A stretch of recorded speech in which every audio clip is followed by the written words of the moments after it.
నమస్తే, welcome to our channel. నేను మీ సిరి. ఏపీలో అయితే ఇప్పటివరకు రికార్డు స్థాయిలో అయితే పోలింగ్ జరిగింది. 75% వరకు అయితే పోలింగ్ జరిగింది. ఇంకా అయితే బార్లు తేరారు. ఆ క్యూ లైన్లోనే, అంటే వాళ్ళ ఓట్ని ఇంకా వినియోగించుకోవడానికి అయితే అక్కడ ప్రజలందరూ అయితే ఇంకా లైన్లోనే ఉన్నారు. సో ఈ అంశాన్ని మనకి చెప్పడానికి, ఇంకా దీని మీద స్పందించడానికి మనతో పాటు ఉన్నారు ప్రముఖ సినీ క్రిటిక్ యజ్ఞమూర్తి గారు. నమస్కారం సార్. నమస్తే సార్. ఇప్పుడు చూస్తున్నట్టయితే ఏపీలో ఇప్పటి వరకు అంటే 6 గంటల వరకు అయితే 75% వరకు అయితే పోలింగ్ జరిగింది. అంటే ఇంకా అక్కడ ఏంటంటే పోలింగ్ బూతుల దగ్గర ఇంకా అయితే లైన్లో నిల్చొనే ఉన్నారు జనాలు. అది కంప్లీట్ అయ్యేంత వరకు అయితే అంటే 85% వరకు కూడా నమోదయ్యే అవకాశాలు ఉన్నాయని అంటున్నారు. మరి ఇది ఎలా ఉండబోతుంది సార్? నిజంగానే దీన్ని అంటే అక్కడ జన ప్రభంజనం చూసి, ఓటర్ల ప్రభంజనం చూసి అందరూ కూడా ఆశ్చర్యపోతున్న సందర్భం. సో నారా చంద్రబాబు నాయుడు గారు సైతం కూడా it is a historic day అని చెప్పేసి ఆ ఓటర్ల చైతన్యం చూసి ఆయన ఆ ఉత్తేజంతో ఒక ట్వీట్ కూడా చేశారు.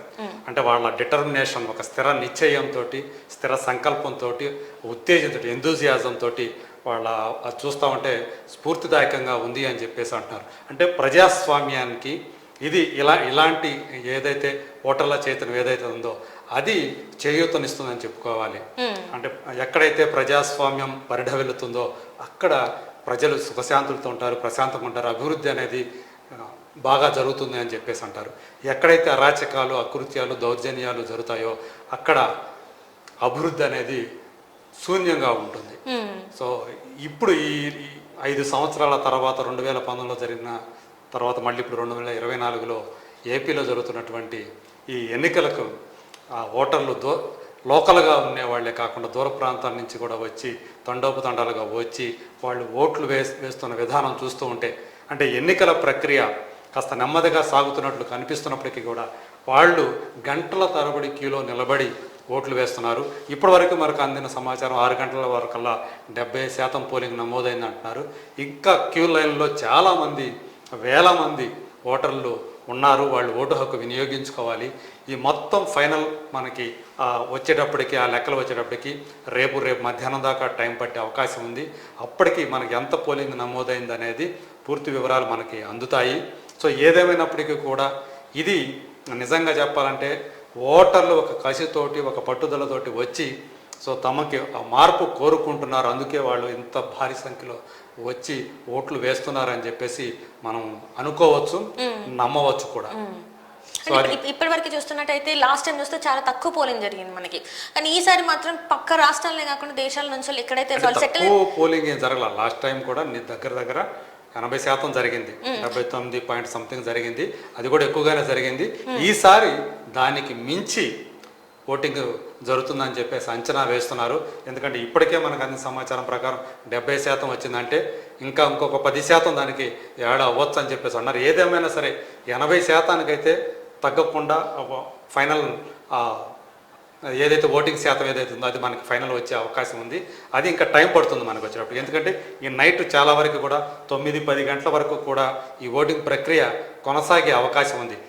ఇంకా చాలా చోట్ల ఆ క్యూ లైన్లు చాలా పొడవున ఉంటున్నాయి.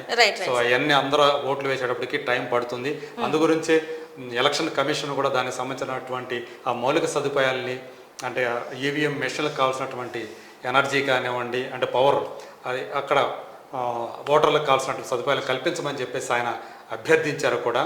సో దాన్ని తగ్గట్టుగా ఇవన్నీ నైట్ వరకు జరిగే అవకాశం ఉంది. కాబట్టి ఖచ్చితంగా పోలింగ్ శాతం 80 నుంచి 85 మధ్య వచ్చే అవకాశం ఉందని నేను అనుకుంటున్నాను. సార్, ఇప్పుడు మనం కాల్లోకి అయితే మన senior journalist and political analyst అయిన సిఎస్ సార్ గారిని అయితే మనం లైన్లో తీసుకుందాం.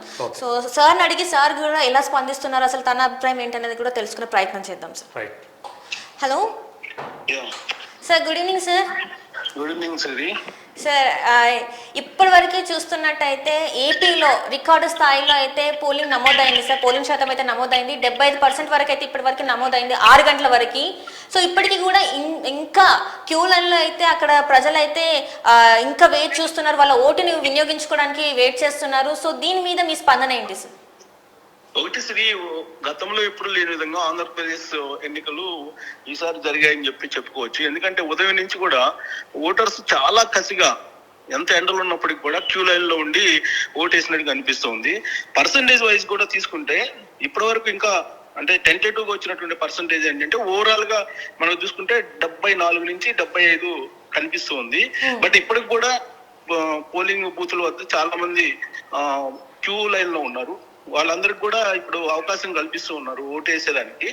సో వాళ్ళకి ఎంత అర్ధరాత్రి అయినా సరే అందరికీ ఓటేసేటువంటి అవకాశం అయితే కల్పిస్తారు. ఆ మేరకు రాష్ట్ర ఎన్నికల సంఘం అలాగే కేంద్ర ఎన్నికల సంఘం కూడా ఆమోదం తెలిపింది. సో ఓవరాల్ గా ఏంటంటే ఇవాళ జరిగినటువంటి పోలింగ్ చూసుకుంటే కనుక ఒక మేజర్ సంఘటనలు 1-2 తప్ప మిగతాతో కూడా ప్రశాంతంగానే పోలింగ్ జరిగిందని చెప్పుకోవచ్చు. ప్రధానంగా పెద్దిరెడ్డి రామచంద్రారెడ్డికి సంబంధించిన పొంగనూరు నియోజకవర్గంలో జరిగినటువంటి కిడ్నాప్ వ్యవహారం, పల్నాడులో జరిగినటువంటి ఏజెంట్ల మీద జరిగినటువంటి దాడులు, ఇవి కొన్ని సీరియస్ సంఘటనలు, ఒక 3-4 సంఘటనలు ఉన్నాయి. ఇవి మినహా మిగతా పోలింగ్ అయితే ప్రశాంతంగా జరిగిందని చెప్పుకోవచ్చు. ప్లస్ గతంలో కంటే ఈసారి ఈవీఎంల మొరాయింపు, తర్వాత లేట్ గా పోలింగ్ జరగటం, ఇవన్నీ కూడా జరిగాయి. ఈసారి గతానికి ఇప్పటికి తేడా ఏంటంటే పోలింగ్ సంబంధించి గతంలో ఈవీఎంల దగ్గరికి వెళ్ళినప్పుడు మనకి ఫ్రాక్షన్ ఆఫ్ సెకండ్స్ లో సింబల్ కనిపించకుండా వెళ్ళిపోయేది. కానీ ఈసారి క్లియర్ గా సో సింబల్ ఓటు వేయగానే సింబల్ కనిపిస్తుంది ప్రతి ఒక్కరికి కూడా. చాలా ట్రాన్స్పరెంట్ గా పెట్టారు. ఎందుకంటే సుప్రీంకోర్టు ఆర్డర్స్ ఇచ్చింది కాబట్టి కొంత వీలున్నంత వరకు ట్రాన్స్పరెన్సీగా ఉండేలాగా చేశారు. సో పోలింగ్ పర్సెంటేజ్ వచ్చి చూస్తే మనం రివ్యూ చేసుకుంటే కనుక ఫస్ట్ నుంచి అరకు సంబంధించి లోక్సభ స్థానాన్ని తీసుకుంటే అక్కడ వైఎస్ఆర్ కాంగ్రెస్ పార్టీకి అనుకూలంగా ఉంటుంది అనేది సర్వేలు చెప్పినటువంటి సారాంశం. దానికి తగిన విధంగానే అత్యల్పంగా మీకు అరకు లోక్సభ పరిధిలో ఇప్పటి వరకు నమోదైనటువంటి పోలింగ్ పర్సెంటేజ్ బట్టి చూస్తే మనకి అర్థమవుతుంది. అలాగే అత్యధికంగా చిత్తూరులో ఉంది. చిత్తూరులో ఆల్మోస్ట్ 78% చేరుకున్నటువంటి అవకాశం ఉంది పోలింగ్ పర్సెంటేజ్. 2014 కానీ 2019 ఎన్నికలను తీసుకుంటే కనుక అప్పుడు 76-77% ఓవరాల్ గా పర్సెంటేజ్ నమోదైంది. ఈసారి ఆల్మోస్ట్ 78% వరకు కొన్ని లోక్సభ పరిధిలో వెళ్ళేటువంటి అవకాశం. ఇప్పటి వరకు మనం టెంటేటివ్ గా తీసుకుంటే కనుక అల్లూరి సీతారామరాజు జిల్లా అంటే అరకు, అది ఆల్మోస్ట్ 60% దాటింది. అనకాపల్లి వచ్చేసి 68-70% వరకు ఉంది. అనంతపురం 72 ఉంది. అన్నమయ్య జిల్లా ఇవన్నీ చూసుకునే కనుక బాపట్ల ఎక్కువ నమోదైంది. అలాగే ఏలూరు ఒకటి ఎక్కువగా నమోదైంది. అది విచిత్రంగా ఏంటంటే విశాఖపట్నంలో ఇప్పటి వరకు 60% అయింది. ఇంకా కూడా పర్సెంటేజ్ అక్కడ పెరిగే అవకాశం, ఎందుకంటే క్యూలో చాలా మంది ఉన్నారు ఓటు వేసేదానికని. కారణం ఏంటంటే బాగా ఏపీలో ఎండలు ఎక్కువగా ఉన్నాయి ప్రధానంగా. సో ఈ క్రమంలో ఉదయం ఎర్లీ మార్నింగ్ 7 నుంచి 11 వరకు ఎక్కువగా కనిపించారు. మళ్ళా 4 నుంచి రావడం మొదలుపెట్టి 5 కల్లా ఎక్కువ మంది ఇచ్చారు. దీంతో ఎండ వేయడం తగ్గింది కాబట్టి క్యూ లైన్ లో నుంచున్న వాళ్ళు ఎక్కువ అయ్యారు. దాంతో పోలింగ్ అనూహ్యంగా పెరిగింది లాస్ట్ 1 hour లో. రైట్ సార్, ఇప్పుడు మీరు చెప్తున్న దాన్ని బట్టి చూస్తుంటే ఇప్పుడు పోలింగ్ శాతం అయితే పెరిగింది కాబట్టి ఏ పార్టీకి అనుకూలంగా ఉండే అవకాశం ఉంది సార్? జనరల్ గా ఏంటంటే ఏ ఎన్నికలకు సంబంధించినటువంటి రివ్యూ చేసుకున్నా, ఏ ఎన్నికల చరిత్ర తీసుకున్నా కానీ పోలింగ్ పర్సెంట్ పెరిగింది అని అంటే ప్రభుత్వ వ్యతిరేక ఓటు ఎక్కువగా ఉందని చెప్పి మనం ఒక అభిప్రాయానికి రావచ్చు. జనరల్ గా ప్రభుత్వ వ్యతిరేక ఓటు ఎక్కువగా ఉన్నప్పుడు అప్పుడు పోలింగ్ పర్సెంటేజ్ ఎక్కువ అవుతుంది. అదే ప్రభుత్వం మీద వ్యతిరేకత లేనప్పుడు ఎక్కువగా పోలింగ్ అంత ఎక్కువగా అయ్యేటువంటి అవకాశం లేదు. అదొకటి. రెండేంటంటే ఇతర ప్రాంతాల్లో వలస వెళ్ళినటువంటి వాళ్ళు ఎక్కువ ఉన్నారు ఈసారి ఆంధ్రప్రదేశ్ లో. 2019 నుంచి ఇప్పటి వరకు కూడా ఉపాధి లేకపోవడం, పరిశ్రమలు రాకపోవటం, పెట్టుబడులు పెట్టేవాళ్ళు రాకపోవటం, ఇవన్నీ కూడా వెరసి ఇక్కడ ఉపాధి అవకాశాలు లేకపోవడం తోటి కొన్ని లక్షల మంది, గతంలో ఎప్పుడు లేని విధంగా కొన్ని లక్షల మంది ఆంధ్రప్రదేశ్ నుంచి కర్ణాటకకి, తమిళనాడుకి, అలాగే తెలంగాణకి వలస వెళ్ళారు. వాళ్ళందరూ కూడా భారీ సంఖ్యలో ఈసారి ఆల్మోస్ట్ శుక్రవారం నుంచి, అంటే పోలింగ్ మే 13 ఇవాళ, బట్ 2 రోజుల ముందు నుంచే ఆంధ్రప్రదేశ్ చేరుకోవటం మనం చూసాం. ఆల్మోస్ట్ ట్రాఫిక్ కూడా జామ్ అయిపోయింది, పెద్ద ఎత్తున వాహనాలు పెట్టారు. అలాగే ఇవాళ మార్నింగ్ కూడా రావడం జరిగింది. అంటే ఇక్కడ ఉపాధి అవకాశాలు లేవు, ఇక్కడ 2019 నుంచి ఇప్పటి వరకు పరిపాలన బాగలేదు అనేటువంటి అభిప్రాయం బాగా ఉంది. ఈవెన్ ఎన్ఆర్ఐస్ కూడా, అంటే అమెరికా లాంటి కంట్రీ నుంచి కూడా చాలా మంది రావడం జరిగింది. రైట్ సార్, ఇక్కడ యజ్ఞమూర్తి సార్ గారు మీతో మాట్లాడుతా అంటున్నారు, ఒకసారి మీరు మాట్లాడతారా సార్? రావు గారు నమస్కారం. నమస్తే. చాలా సంతోషం. మీరు ఏపీకి వెళ్ళి అక్కడ చూస్తున్నారు ప్రత్యక్షంగా, అక్కడ ఓటింగ్ సరళి ఎలా జరుగుతుంది ఏంటనేది చూస్తూ ఉన్నారు కదా.